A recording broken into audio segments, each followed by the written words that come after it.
Alright, so Chevy Colorado with the 3.7 inline 5-cylinder.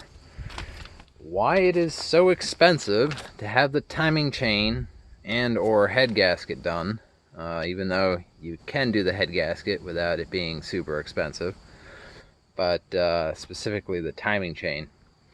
Why it's so expensive is because most vehicles require the removal of a lot of components, sometimes the radiator, sometimes different components, to access the timing chain or timing belt. The Colorado has a wonderful design where to do the timing chain, you actually have to start with the oil pan.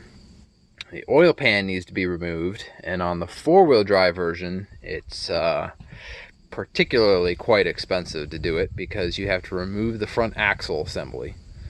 And so to remove the front axle assembly, you have to remove the suspension, pretty much the wheel bearings, brakes, all that, CV axles, pull the front axle assembly to get under here to get to the oil pan. Now the oil pan has to come off because inside of the oil pan there's one 10mm bolt that holds on the pickup tube to the front timing cover. There's no way around this.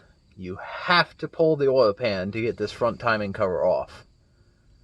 And so yeah, you got hours and hours of frustrating work to get the oil pan off, to get one little 10mm bolt.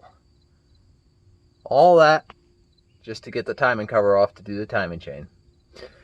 And that would be why you go to a shop and ask for a price on a timing chain or a head gasket and or both. You'll get quite a shock sticker of several $1,000s to do it, because this engine is a nightmare. Still better than Ford though.